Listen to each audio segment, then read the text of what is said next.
Bismillahirrahmanirrahim. Alhamdulillahirabbil alamin. Allahumma shalli wa sallim wa barik ala Muhammad wa ala ali Muhammad. Allahumma anfa'na bima 'allamtana wa 'allimna ma yanfa'una wa zidna 'ilma wa barik lana fi 'ilmina. Warzuqna al-ikhlasa bil qawli wal 'amali kamila wa 'ilman nafi'an la yunsa wa tawfiqan daima wa sihhatan wa yaqinan wa 'afiyah. Allahumma aftah lana kulla khair wa yassir lana kulla umur.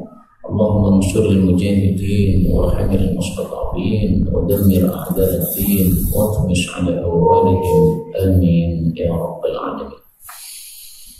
Alhamdulillah, kaum muslimin rahimani wa rahimakumullah, kita lanjutkan pembacaan kitab At-Tajridus Sharih karya Al-Imam Asy-Syabili rahimahullah ta'ala. Fa'aqulu bisanadil muttasil ila al-mu'allif rahimahullah ta'ala qala kitabul muhsar, kitab orang yang tertahan, yaitu tertahan dari melakukan ibadah haji atau umrah setelah masuk di dalam ibadah tersebut. Orangnya disebut muhsar, perbuatannya disebut ihsar. Dalam kitab saya ini hadisnya nomor 886, di situ mungkin berbeda. An Ibnu Abbas radhiyallahu anhu qala qad syara, telah ihsar, telah tertahan Rasulullah sallallahu alaihi wasallam, fahalaqa, maka beliau itu menggundul ra'sahu, kepalanya, wa jama'a nisa'ahu, dan mengumpuli istri-istrinya, wa nahara hadiyahu, dan menyembelih binatang hadiahnya, hatta tamara 'aman qabilan, sehingga beliau berumrah pada tahun depan, pada tahun berikutnya. Hadis ini menunjukkan bahwa kalau seseorang melakukan ibadah haji atau umrah belum selesai melakukan, sudah ihsar, padahal sudah masuk di dalam ibadah tersebut, maka hendaklah dia melakukan halaqah rasahu, tahallul. Tahallulnya di mana? Tahallulnya di tempat dia ihsar. Nah, di sini Rasulullah uhsira, ini ihsarnya di Hudaybiyah, maka beliau pun menggundul atau tahallulnya juga di Hudaybiyah. Para ulama berselisih pendapat tentang ihsar ini. Ada dua pendapat. Pendapat yang pertama, bahwasanya al-ihsar bil adu, ihsar itu hanya dengan sebab musuh, sebagaimana di masa Rasulullah SAW beliau terihsar gara-gara musuh. Pendapat yang kedua, ihsar tidak harus dengan musuh, dengan apapun juga yang menyebabkan tidak bisa melanjutkan ibadah tersebut, itu namanya ihsar. Kita lihat di dalam kitab Mu'jamul Lughatil Fuqaha, ihsar didefinisikan husulu ma yamna, terjadinya sesuatu yang mencegah minal mudhiyi, dari melanjutkan fi a'malil haji wa awil umrah, di dalam amalan haji dan umrah, ba'dal ihram, setelah dia masuk ihram. Nah, di sini disebutkan ma yamna, apapun yang mencegah, berarti tidak harus musuh, karena ma itu adalah isim mausul menunjukkan umum. Dan pendapat yang kedua ini insya Allah sangat kuat, karena ada dalil yang menunjukkan hal tersebut. Dalilnya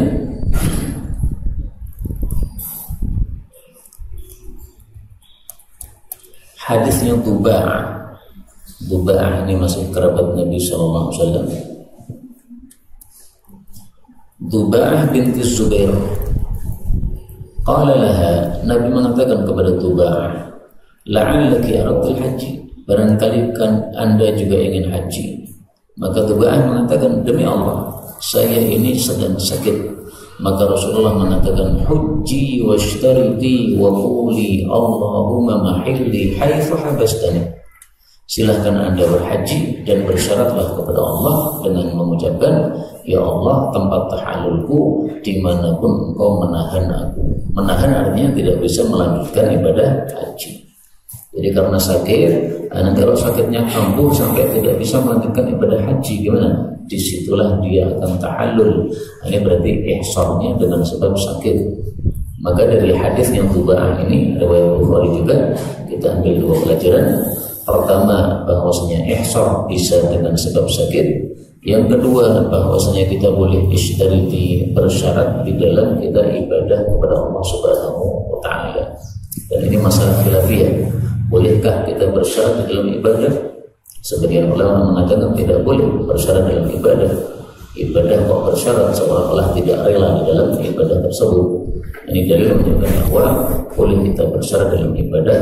Misalnya seseorang yang i'tikaf bersyarat, dia mengatakan, ya Allah saya i'tikaf, kecuali kalau ada orang sakit maka saya akan keluar menjenguknya. Nah, seperti ini, bersyarat seperti ini diperbolehkan. Nah, Tuba'ah ini siapa? Dia adalah istrinya Miqdad bin Aswad radhiyallahu taala anhu. Maka Nabi masih ada hubungan kerabat dengan Tuba'ah, sepupu kalau nggak salah. Kemudian Miqdad ini berarti apa? Dari keluarga ipar Nabi sallallahu alaihi wasallam.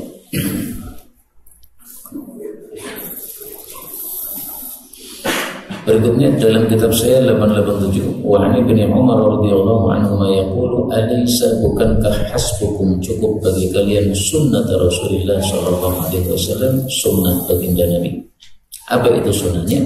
In hubisa ahadukum 'anil haji, apabila seseorang tertahan dari haji, maka tawafa bil baiti wa bis safa wal marwah. Silahkan dia tawaf di Ka'bah dan Safa dan Marwah. Thumma halla min kulli syai', kemudian halal dari segala sesuatu, yaitu maksudnya dia melakukan tahallul, gundul, hatta yahujja 'aman qabilan, sehingga dia berhaji pada tahun depan. Fayuhdi aw yasumu illam yajid hadiyan, dia memberikan binatang hadyu atau berpuasa kalau tidak mendapatkan binatang hadyu. Ini kasusnya Ibnu Umar ketika akan melakukan ibadah haji. Kemudian dilarang oleh anak-anaknya. Wahai bapak, enggak usah haji tahun ini karena ini masih ada kisruh di Mekah. Waktu itu ada peperangan antara Abdullah bin Zubair dengan kelompok Bani Umayyah. Maka dia mengatakan, enggak ada masalah, saya berangkat haji. Kalau saya nanti hubis, tertahan, enggak bisa melanjutkan ibadah haji, langsung tahallul sesuai dengan sunnah baginda Rasulullah sallallahu alaihi wasallam. Kemudian kita bisa ganti pada tahun berikutnya. Akhirnya dia nekat berangkat. 888 wa an Mas'ud radhiyallahu anhu anna Rasulullah sallallahu alaihi wasallam nahara, menyembelih qabla sebelum ayah di kaum gundul, wa amara ashabahu bidzalika, menyuruh para sahabat melakukan itu. Ini hadis bicara tentang amalan-amalan orang haji pada tanggal 10 Dzulhijjah. Pada waktu itu amalannya urutnya adalah ramhitat. Ra itu adalah ramyun, melempar jumrah. Nun itu adalah nahrun, menyembelih. Ha itu adalah halqun, gundul. Ta itu adalah tawaf, yaitu tawaful ifadah. Ini urutannya 4 amalan. Lempar jumrah, kemudian setelah itu gundul, menyembelih, setelah itu gundul, baru tawaf ifadah. Tapi amalan 4 ini dibolak-balik sah. Sebagaimana sabda Nabi sallallahu alaihi wasallam, "Idbah wala haraja." Kamu belum menyembelih, silakan kamu sembelih, tidak ada masalah. Tapi kalau tidak bisa urut, lebih bagus lagi, sebagaimana dilakukan oleh Rasulullah sallallahu alaihi wasallam. Ini karena pada tanggal 10 Dzulhijjah itu amalannya banyak seperti ini, makanya ada istilah Yaumul Hajjil Akbar, hari haji yang terbesar, yaitu tanggal 10 Dzulhijjah. Kenapa disebut Yaumul Hajjil Akbar? Karena mayoritas amalan haji, yaitu 4 ini, dilakukan pada hari tersebut. Kemudian 889 wa an Ka'b bin Ujrah radhiyallahu anhu qala waqafa, telah berhenti alayya Rasulullah sallallahu alaihi wasallam bil Hudaybiyah, pada Hudaybiyah.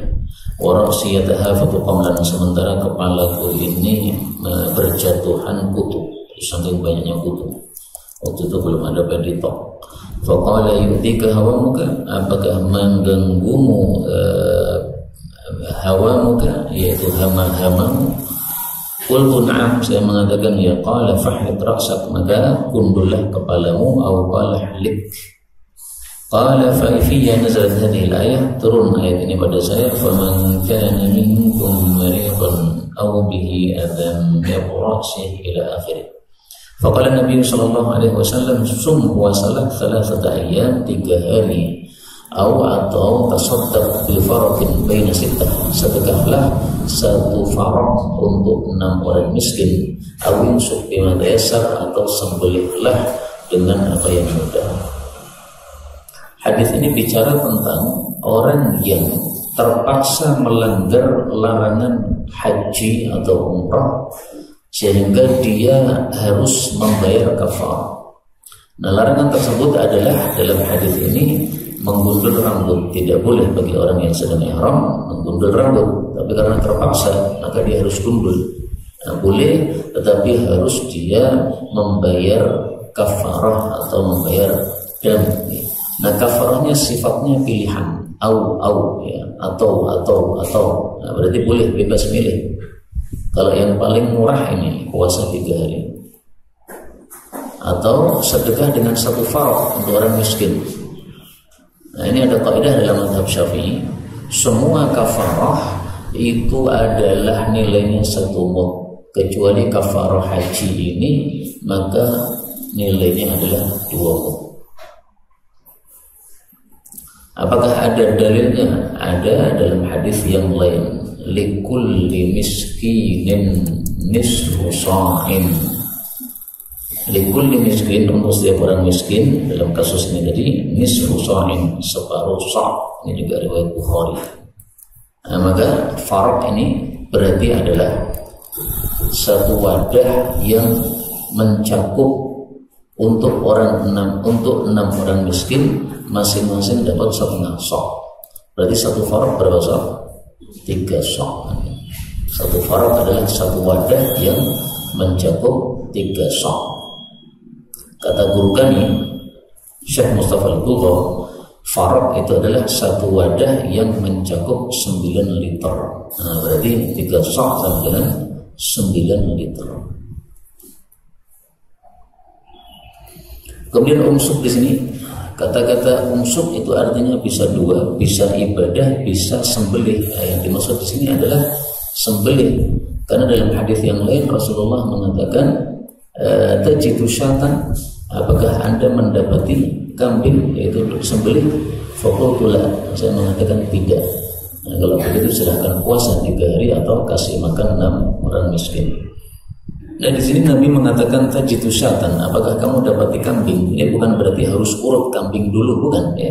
Karena dalam hadis ini kan milih. Nah, maka beliau bertanya tentang kambing, itu maksudnya menyuruh yang memilih yang terbaik dulu. Yang terbaik adalah menyembelih kambing. Nah, kalau bisa menyembelih kambing, ini lebih utama karena lebih besar dana yang keluar, maka ini diutamakan. Tapi kalau tidak bisa menyembelih kambing, nah silakan pilih yang lainnya juga diperbolehkan. Berikutnya wa anhu radhiyallahu anhu fi riwayatin qala nazalat, telah turun fiya khasatan, ayat ini untuk saya secara khusus, wa hiya lakum ammah, tapi ayat ini berlaku untuk kalian secara umum. Inilah yang dijadikan dalil oleh para ulama, yang mereka menulis satu kaidah yang bunyinya al-ibratu bi umumil lafzi la bi khususis sabab. Al-ibrah, memahami dalil itu bi umumil lafzi, dengan melihat lafalnya yang umum, la bi khususis sabab, tidak melihat sebab yang khusus. Memang ini sebab kejadiannya adalah sahabat Nabi yang banyak putunya tadi, tapi karena lafalnya umum maka berlaku untuk umum, tidak berlaku untuk 1 orang itu saja. Nah, maka kaidah-kaidah seperti ini diambilnya sebenarnya dari dalil-dalil yang ada, baik dari Quran maupun dari hadis Rasulullah Sallallahu Alaihi Wasallam. Kemudian beliau mengatakan kitab Jaza'i Syaid, kitab tentang Jaza'i Syaid, balasan bagi orang yang berburu. Artinya orang yang sedang ihram tidak boleh berburu buruan darat. Kalau nekat ada jazanya, ada balasannya, ada kafarahnya. Berikutnya Nabi Qatadah radhiyallahu anhu qala intalaqna, kami pergi ma'an Nabi sallallahu alaihi wasallam amal Hudaybiyah pada tahun Hudaybiyah 6 Hijriah. Fa ahrama ashabuhu, maka ihram sahabat-sahabat beliau, walam muhrim, saya tidak ihram sendiri. Fa umbina bi aduwin bi Ghaiqah, maka kami diberitahu adanya musuh di Ghaiqah. Ghaiqah ini adalah satu tempat di antara Mekah dan Madinah.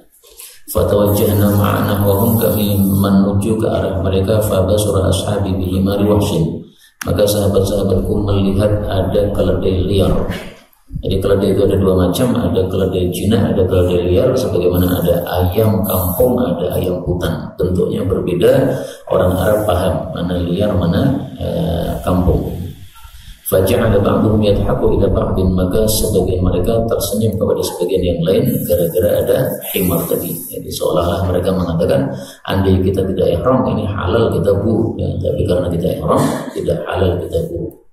Fanadhartu, maka saya melihat, fara'aituhu fahamaltu alaihi, maka saya melihat keledai tadi, maka saya menyerang kepadanya al-farasa dengan kuda saya.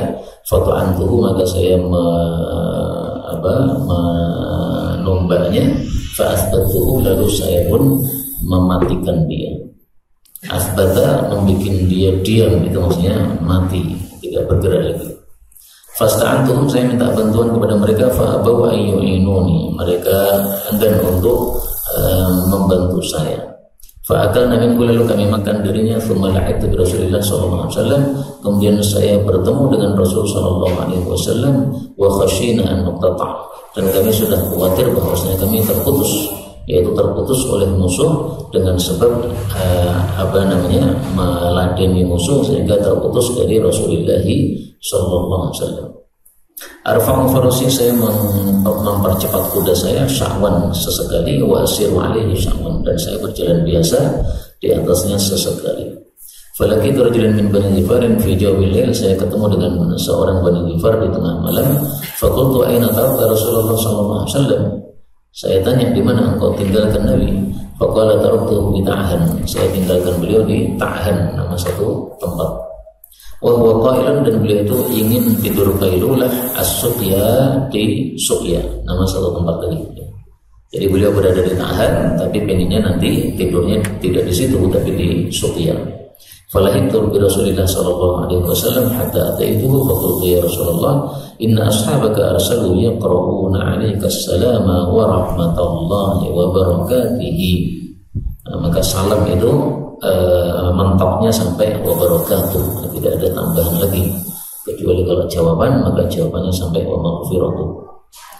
Wa innahum qad khashu ay yaqtadi'ahum al-'adu dunaka fanzurhum fafa'ala. Ini tawadhunya Nabi SAW, diminta sesuatu beliau mau melakukan.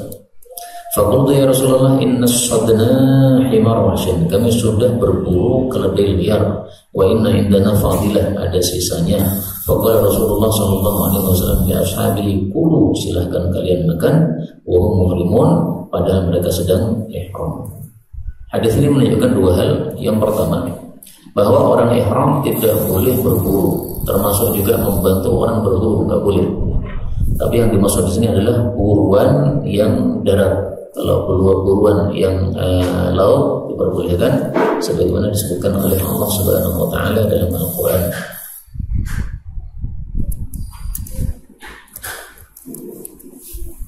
Surat Al-Maidah ayat 96, "Wahilla lakum saydul bahri wa ta'amuhu mata'an lakum wa lis-sayyarah wa hurrima 'alaikum saydul barri ma dumtum huruma." Maka yang haram hanya saydul barri.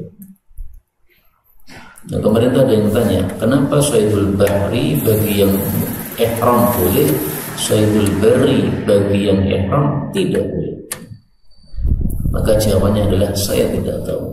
Dan tidak semua hukum Islam ini kita harus mengetahui sebabnya atau hikmahnya. Tidak harus. Kadang kita ketahui hikmahnya, kadang tidak. Seperti misalnya salat zuhur, kenapa 4 rakaat? Subuh kenapa 2 rakaat? Mana kita tahu hikmahnya? Semestinya masuk akalnya kalau zuhur siang-siang sudah lelah, salatnya 2 rakaat saja, ya, segera tidur. Kalau subuh masih fresh, 4 rakaat, 8 rakaat, gak masalah. Nah, itu nalarnya begitu. Tapi agama tidak dengan nalar. Kemudian yang kedua, hadis ini menunjukkan bahwasanya bolehnya kulu wa muhrimun. Orang ihram boleh makan daging buruan. Tetapi ada satu hadis yang bertentangan dengan hadis ini. Pada hadis berikutnya kita baca dulu nanti. Wa anhu fi riwayatin annahum lamma atau Rasulullah sallallahu alaihi wasallam qala aminkum ahadun amarahu an yahmil 'alaiha. Apakah di antara kalian ada seseorang yang menyuruh Abu Qatadah untuk menyerang kepada keledai tadi, aw asyara ilaiha, atau menunjuk kepadanya? Mereka mengatakan la, qala faqulu ma baqiya min lahmiha. Yang menunjukkan bahwa tidak boleh membantu atau menunjuk, mengisyarati, tidak boleh sama sekali. Maka mereka tadi hanya senyum-senyum saja. Berikutnya Nabi Qatadah radhiyallahu anhu qala kunna ma'an Nabi sallallahu alaihi wasallam bil Qahah. Qahah nama satu tempat minal Madinati, dari kota Madinah, ala salasin, lamanya 3 malam. Jadi dari Madinah ke Qahah itu jarak tempuhnya 3 malam. Wa minal muhrim wa minna ghairul muhrim. Ada yang ihram, ada yang tidak. An Abdullah bin Abbas radhiyallahu anhu ma'an Sa'b bin Jassamah al-Laythi radhiyallahu anhu, yang bertentangan dengan hadis di atas. Annahu ahda li Rasulillah sallallahu alaihi wasallam himaran wahsyiyan wa huwa bil abwa'i aw qala biwaddan. Rawinya ragu-ragu sehingga cara membacanya aw qala biwaddan. Faraddahu, lalu Nabi mengembalikan keledai tadi alaihi kepada Sa'b. Falamma ra'a ma fi wajhihi, tatkala Nabi melihat apa yang ada di wajah Sa'b, yaitu tidak senang kenapa pemberiannya ditolak, qala, beliau mengatakan inna lam naruddahu alaihi, kami tidak mengembalikannya kepada engkau illa anna hurum, kecuali karena kami sedang ihram. Ini hadis ini lahirnya bertentangan dengan hadis sebelumnya. Sebelumnya Nabi menyuruh makan, di sini Nabi tidak mau menerima. Nah, maka harus dikompromikan antara dua hadis ini. Komprominya apa? Disebutkan dalam hadis yang lain. Rasul sallallahu alaihi wasallam bersabda, ini saya tampilkan dari Jami' Shaghir. Hadis diriwayatkan oleh Hakim. Saydul barri lakum halalun wa antum hum. Buruan darat bagi kalian halal untuk dimakan meskipun kalian sedang ihram, dengan syarat malam tasidu, kalian tidak memburu buruan tadi, au yusad lakum, atau tidak diburu untuk kalian. Jadi sebut lagi. Nah, jadi komprominya Abu Qatadah tadi Nabi ikut makan dagingnya karena dia berburu untuk dirinya, tidak untuk orang-orang yang ihram. Adapun kasusnya Sa'b bin Jassamah ini, dia berburunya memang untuk Nabi SAW. Jadi tujuannya berburu mau dikasihkan Nabi. Nah, kalau tujuannya untuk orang yang ihram, maka tidak boleh bagi orang yang ihram untuk menerimanya. Berdasarkan hadisnya tadi, riwayat Hakim, yusaf lakum, jadi buru untuk kalian. Ini fikih yang populer untuk hadis ini, untuk menggabungkan. Ada fikih yang kedua, fikihnya Imam Bukhari rahimahullah ta'ala. Imam Bukhari tidak mengatakan seperti itu.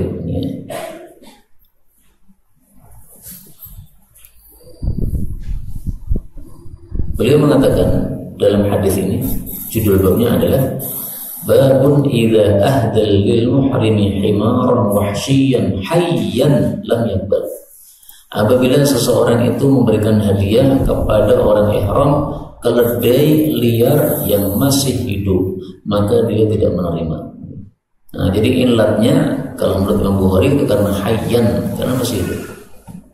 Sa'b bin Jassamah berburu keledai masih hidup dikasihkan kepada Nabi, Nabi tidak terima. Seandainya oleh Sa'b ini disembelih kemudian dikasihkan kepada Nabi, Nabi akan terima sebagaimana kasusnya Abu Qatadah. Jadi apakah sebabnya karena niatan berburunya, ataukah sebabnya karena masih hidup? Nah, ini ada khilafiyah di antara para ulama rahimahumullah ta'ala dalam mengkompromikan antara dua hadis. Dan ini salah satu sebab ikhtilaf para ulama, yaitu ketika ada dua hadis sama-sama sahih bertentangan, bagaimana cara komprominya. Nah, cara komprominya ini yang menyebabkan khilafiyah di antara mereka rahimahumullah ta'ala. Berikutnya Aisyah radhiyallahu anha anna Rasulullah sallallahu alaihi wasallam qala khamsun minad dawabi, ada 5 binatang melata kulluhunna fasik, semuanya binatang fasik, yaqtulna yuqtalna. Di situ apa nih? Yaqtuluhunna, ini kurang habis ini ya. Ada kalanya dibaca yuqtalna, ada kalanya dibaca yaqtuluhunna. Yaqtuluhunna, seseorang itu membunuhnya fil haram, di tanah haram. Yang pertama ghurab, gagak. Yang kedua hidaah, elang. Yang ketiga akrab, kalajengking. Yang keempat farah, tikus. Yang kelima kalbul aqur, anjing yang melukai. Hadis ini menunjukkan bahwa 5 binatang ini boleh dibunuh oleh orang yang sedang ihram, dan dia tidak mendapatkan denda sama sekali dari membunuh binatang-binatang ini, karena sudah diizinkan oleh baginda Rasulullah sallallahu alaihi wasallam. Kemudian 5 ini menurut para ulama bukan batasan ya, maka khamsun ini tidak membatasi. Kenapa? Karena ada kaidah al-adadu la mafhuma lahu. Adat itu, jumlah itu tidak memiliki mafhum. Tidak memiliki mafhum artinya tidak untuk membatasi. Sehingga 5 ini maksudnya Nabi menyebutkan 5 kemudian mewakili yang lain-lain yang semisal dengannya. Semisal dengan 5 ini, pokoknya yang mengganggu, maka semuanya boleh untuk dibunuh karena mengganggu tersebut. Pertama al-ghurab, gagak. Dalam hadis yang lain ada tambahan al-ghurabu al-abqa'. Ghurab tidak semua ghurab, tapi ghurab yang abqa'. Al-hayyatu ular, wal ghurabul abqa', dan gagak abqa', dan tikus, dan kalbul aqur, dan udayyan. Nah, di sini abqa'. Abqa' itu adalah gagak yang pada perutnya ada putihnya. Berarti tidak semua gagak, khusus gagak yang abqa'. Karena kata-kata abqa' ini, dan ini hadisnya juga sahih riwayat Muslim, maka muncul perselisihan pendapat para ulama. Pendapat pertama mengatakan ghurab yang dibunuh ini hanya yang abqa'. Kenapa? Karena ada kaidah mengatakan al-mutlaq yuhmalu 'ala al-muqayyad. Yang mutlak, yang tidak disebutkan sifat-sifatnya, itu dipahami dengan yang muqayyad, yaitu yang disebutkan sifatnya. Nah, maka kata-kata al-ghurab ini mutlak, dipahami dengan hadis yang abqa' karena dia muqayyad. Pendapat yang lain bahwasanya al-ghurab ini mutlak, semua ghurab tetap boleh dibunuh. Kenapa? Karena hadis yang meriwayatkan dengan kata-kata ghurab saja tanpa abqa' itu lebih banyak daripada hadis yang menyebutkan kata-kata abqa'. Nah, berarti ini memakai metode tarjih ya, menguatkan riwayat yang lebih banyak daripada riwayat yang lebih sedikit. Dan ini salah satu penyebab para ulama berselisih pendapat ketika ada 2 riwayat, satunya mutlak, satunya muqayyad, mana yang dipakai. Kemudian di sini disebutkan akrab, yaitu kalajengking. Sementara di sini Nabi menyebutkan al-hayyah, ular. Ini karena sama-sama punya bisa, ya, sehingga kesimpulannya semua binatang berbisa, baik itu ular maupun kalajengking maupun yang lain-lain, maka hukumnya sama saja. Kemudian faedah berikutnya di sini disebutkan al-faqrah, tikus. Ini sekaligus menunjukkan bahwa tikus hukumnya haram dimakan karena yuktalna, disuruh untuk dibunuh. Dan ini juga khilafiyah. Silakan panjenengan cek di dalam tafsir Qurtubi, karena tafsir Qurtubi itu tafsir yang sangat muatan fikihnya sangat banyak. Di sana beliau menyebutkan perselisihan pendapat para ulama tentang hukum fa'rah atau tikus. Menurut jumhur tikus haram berdasarkan hadis ini, disuruh untuk dibunuh. Kalau halal tidak mungkin disuruh untuk dibunuh. Menyelisih mereka Aisyah istri Nabi mengatakan tikus halal. Nama hati ini mau pakai mazhab Aisyah atau mazhab jumhur? Kalau pas kelaparan nggak ada makanan pakai mazhab Aisyah nggak apa-apa, terpaksa. masih banyak makanan yang lain, nah, kita pakai jumhur saja, tikus ini adalah haram. Berikutnya, An Abdullah radhiyallahu anhu qala bainama nahnu ma'an Nabi sallallahu alaihi wasallam fi gharin, pada satu gua di Mina, il nazala alaihi wal mursalat, surat al-mursalat, wa innahu la yatluha wa inni la atalaqaha, sesungguhnya saya talaqi surat tadi, menerima surat tadi, min fihi, dari mulut Nabi sallallahu alaihi wasallam. Ini menunjukkan bahwa talaqi Al-Quran dari seorang murid kepada guru itu bisa dengan cara sama'i, dengan cara mendengar. Jadi gurunya membaca, kita mendengarkan. Itu sudah talaqi, sudah sah. Boleh juga dengan cara al-'ard. Al-'ard yaitu muridnya membaca, kemudian gurunya mendengarkan. Kemudian yang salah-salah dibenarkan oleh gurunya. Nah, ini semuanya sah ya, 'ardan atau sama'an, semuanya sudah disebut talaqi. Salah satu yang menggunakan metode sama itu adalah Imam Kisai. Disebutkan dalam biografi Imam Kisai, beliau ketika melihat murid-muridnya banyak, sementara kalau ardun, menyetorkan satu persatu, ini menghabiskan waktu yang sangat banyak, sehingga beliau pada suatu hari kumpulkan seluruh muridnya, kemudian beliau mengatakan, saya akan bacakan Quran sekali duduk 30 juz, kalian dengarkan semua. Nah, kemudian beliau baca 30 juz. Nah, semuanya sudah mendengarkan 30 juz lengkap dari beliau, sehingga sudah talaqi 30 juz. Habis itu kemudian ardun satu persatu sebagaimana sebelumnya. Nah, di sini disebutkan atalaqoha, ya, saya talaqi surat tadi dari mulut Nabi SAW, berarti secara samanya. Wa inna fahu la rabbun biha, semuanya mulutnya Nabi basah dengan surat tadi, itu barusan membaca. Il wasabat, tiba-tiba meloncat alaina, kepada kami, hayatun, seekor ular. Faqala Nabi sallallahu alaihi wasallam, uqtuluha, bunuhlah ular. Ini menunjukkan bahwa ular itu hendaklah dibunuh karena memendoroti, dan tidak boleh kita takut dengan ular, karena Rasulullah sallallahu alaihi wasallam bersabda, barang siapa yang takut tha'rahunna, pembalasan dari ular, falaysa minna, tidak termasuk dari golongan kami. Jadi takut dibalas oleh ular bukan termasuk dari kaum muslimin, jangan takut. Hadis riwayat Abu Dawud dari Ibnu Mas'ud sahih. Fabtadarnaha, lalu kami bersegera kepada ular tadi, fadhahabat, ternyata dia pergi. Nah, ini tampaknya mereka terlalu tergesa-gesa. Kalau tergesa-gesa malah nggak kena. Nah, sehingga kalau mau mukul itu dipaskan dulu, jangan tergesa-gesa. Kalau tergesa-gesa mukul, sementara ularnya itu belum jelas di mana tempatnya, malah nggak akan tepat.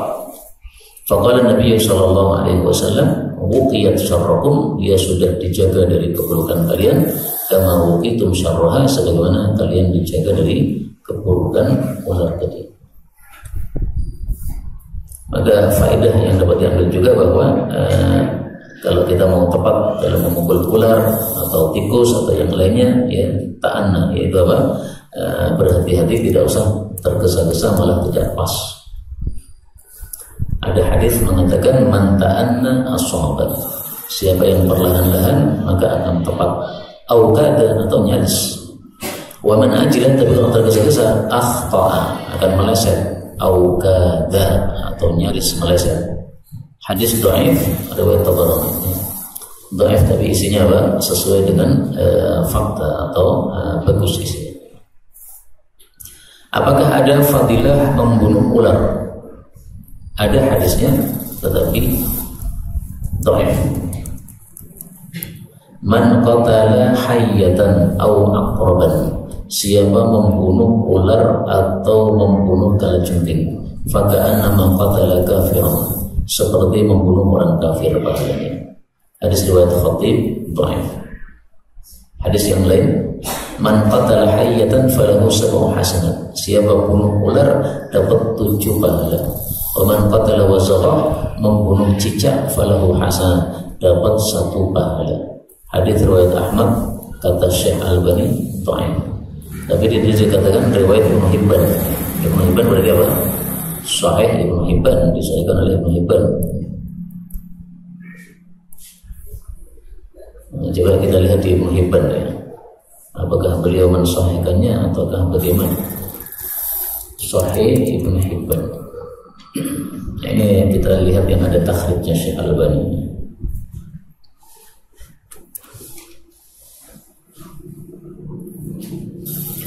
Man qatala hayyatan falahu sab'u hasanatin wa man qatala wazghatan falahu hasanatun.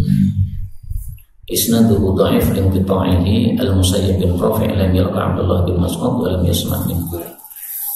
Jadi menurut takliknya dari muhakkik bahwa hadis ini dhaif karena ini Musayyib tidak ketemu dengan Ibnu Mas'ud, berarti sanadnya putus. Tapi jelas ini diriwayatkan oleh Ibnu Hibban dalam kitab sahihnya, berarti dia disahihkan oleh Ibnu Hibban. Maka ringkasnya saja yang mukhtalaf fihi, diperselisihkan. Kata Syekh Albani dhaif, demikian juga kata Syekh Arnaud dhaif, tapi kata Ibnu Hibban sahih, maka dimasukkan dalam kitab sahihnya. Berikutnya Aisyah radhiyallahu anha zaujin Nabi sallallahu alaihi wasallam anna Rasulullah sallallahu alaihi wasallam qala lil wasaq, berkata tentang cicak fuwaisik, itu adalah binatang fasik kecil. Walam asma'hu, saya tidak mendengar Nabi amara biqatlih, menyuruh untuk membunuh cicak. Aisyah tidak mendengar, tetapi ada dua sahabat Nabi yang mendengar. Yang pertama Ummu Syarik, dia mendengar. Yang kedua Abu Hurairah radhiyallahu anhu, dia mendengar. Mari kita lihat hadis-hadisnya sahabat yang mendengar Nabi menyuruh membunuh cicak. Hadis riwayat Muslim. Awwali darbatin, man qatala wazawatan, barang siapa membunuh cicak fi awal darbah, satu kali pukul langsung mati, maka dapat 100 pahala. Tapi kalau membunuhnya 2 kali pukul baru mati, pahalanya kurang. Kalau membunuhnya 3 kali pukul baru mati, pahalanya lebih kurang lagi. Karena apa? Idza qataltum fa'ahsinul qitlah. Kalau membunuh itu dengan cara yang baik, sehingga semakin cepat mati semakin bagus. Ini hadis riwayat Muslim dari Abu Hurairah. Ini maka Abu Hurairah tahu di sini, Aisyah tidak tahu. Hadis berikutnya, hadisnya Ummu Syarik, bahwasanya Rasul Shallallahu Alaihi Wasallam menyuruh membunuh cicak, ada sebabnya, ada ilatnya. Dari Ummu Syarik radhiyallahu anha, Rasul Shallallahu Alaihi Wasallam amara biqatlil wazaq, menyuruh membunuh cicak, dan beliau mengatakan kana yanfuhu ala Ibrahim alaihissalam, karena cicak dulu itu meniup apinya Nabi Ibrahim supaya apinya semakin besar. Jadi dia punya andil membakar Nabi Ibrahim. Nah, maka dihukum oleh Nabi, cicak dimanapun bunuh. Nah, cicak ini binatang orang ajar. Kepada Nabi aja malah ikut membela orang-orang yang memusuhi mereka. Maka disebut fuwaisik karena itu ya, banyak keburukannya, sehingga disebut fasik. Fasik itu yang melakukan keburukan-keburukan. Berikutnya Ibnu Abbas radhiyallahu anhu qala Nabi sallallahu alaihi wasallam yauma iftataha Makkah la hijrata, tidak ada hijrah lagi, walakin akan tapi yang ada adalah jihadun. Ini sebagai ganti dari hijrah, maka lakukan jihad supaya mendapatkan pahala besar sebagaimana pahala hijrah. Wa niyatun, dan niat yaitu niat kebaikan dalam segala hal yang kita lakukan. Wa idza stunfirtum, kalau disuruh berangkat perang fangfiru, maka berangkatlah perang. Yang dimaksudlah hijrah, tidak ada hijrah maksudnya dari Mekah. Tapi kalau hijrah dari selain Mekah, maka masih ada sampai hari kiamat. Sebagaimana disebutkan dalam hadis yang sahih, tidak berhenti hijrah madamal jihadu, selama masih ada jihad. Inna hijrata la tanqati, hijrah itu tidak akan putus madamal jihadu, selama masih ada jihad fi sabilillah. Hadis riwayat Ahmad. Hijrah dari mana? Ya, tentu saja dari kampung kafir menuju kepada kampung muslimin. Maka hijrah ini sekaligus menunjukkan bahwa Mekah tidak akan menjadi kampung kafir selama-lamanya sampai hari kiamat, setelah ditaklukkan oleh baginda Rasulullah sallallahu alaihi wasallam. Berikutnya Ani bin Buhainah radhiyallahu anhu qala ihtajama telah berbekam an-nabiy sallallahu alaihi wasallam wa huwa muhrim dalam keadaan ihram bilahyi jamalin di tempat namanya lahyu jamal fi wasati rasin di bagian tengah kepalanya. Ada dua catatan untuk hadis ini. Catatan yang pertama, disunahkan bekam di bagian tengah kepala, maksudnya tengah atas. Ini bukan tengah belakang. Kalau tengah belakang ini bahaya. Bekam di tengah atas ini disebut ummu mukhif. Ummu mukhif. Karena adalah Nabi SAW yahtajimu fi ra'sihi, bekam di kepala, maksudnya tengah kepala tadi, wa yusammiha ummu mukhif, disebut ummu mukhif. Mukhif artinya membantu, ya, karena bekam di sini sangat manfaat sekali untuk kesehatan kita atau untuk menghilangkan penyakit kita. Ini hadis riwayat Al-Khatib, derajatnya sahih.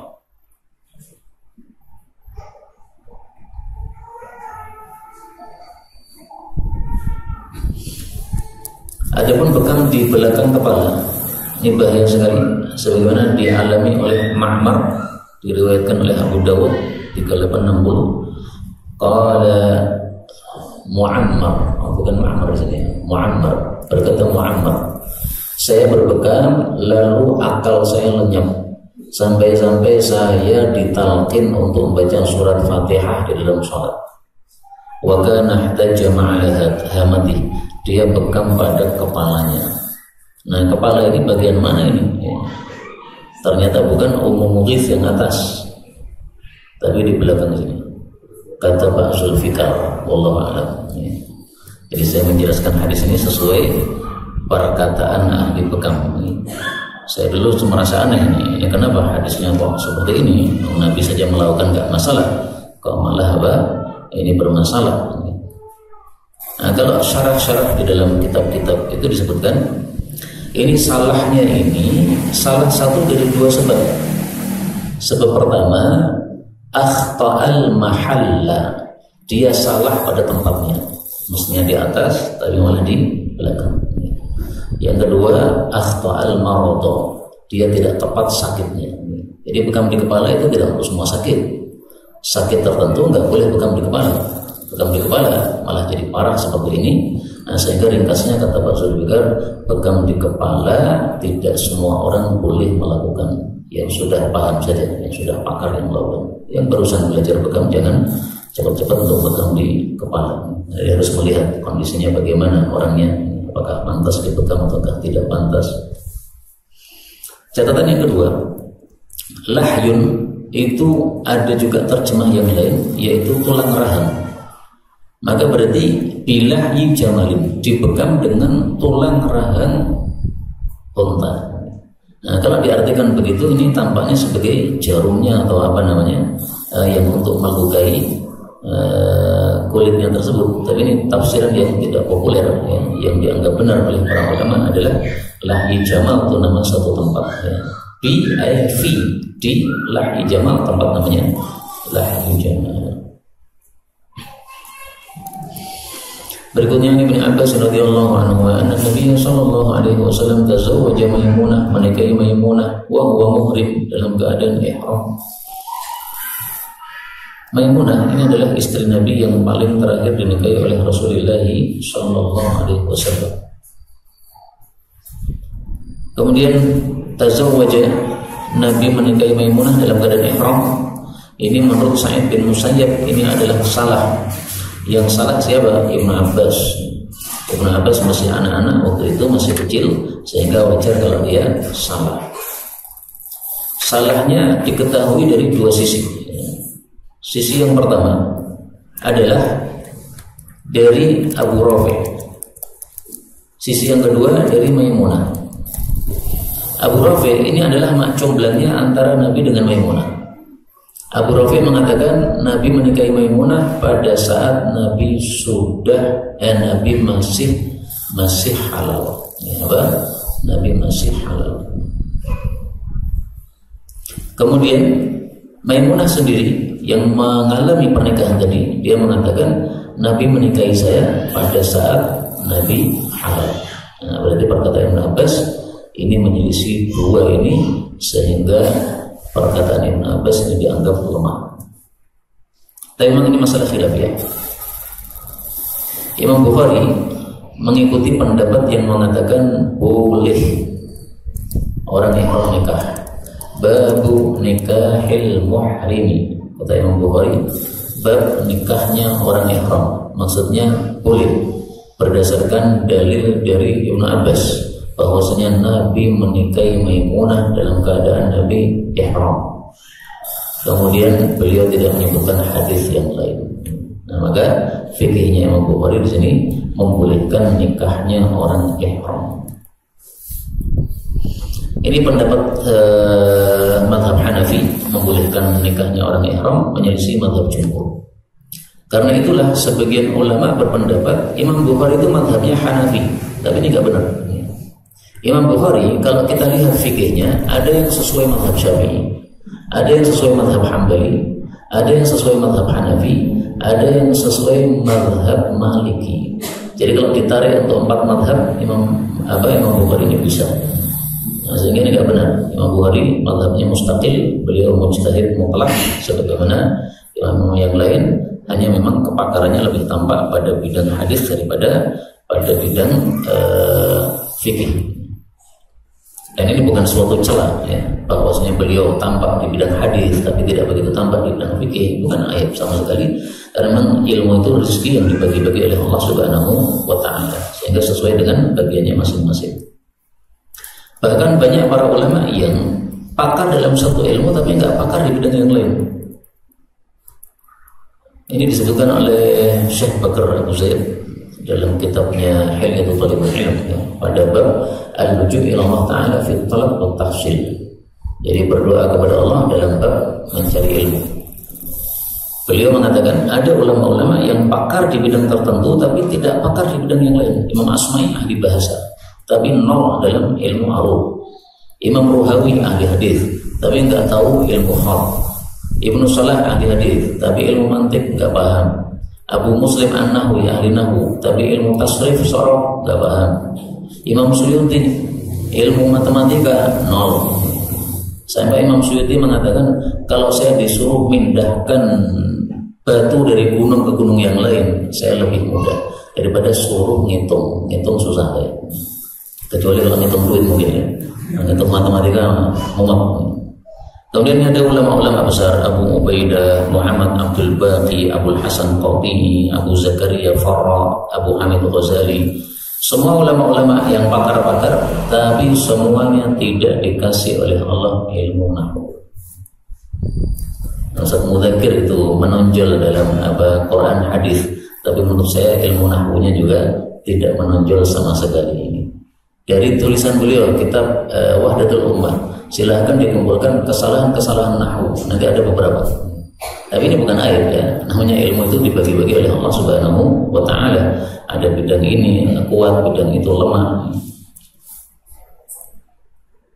Sehingga kuliahan saya kepada suatu saat itu, terutama yang muda-muda yang belum menikah ya. Menikah kalau istri pertama ahli hadis, istri kedua ahli tafsir, istri ketiga ahli fikih, istri keempat ahli usul fikih. Nah kalau mau ngajar gak usah buka kitab, diskusi 4 orang bareng aja ya. Langsung ngajar bisa. Kuliahan ini karena susah untuk dipraktekkan.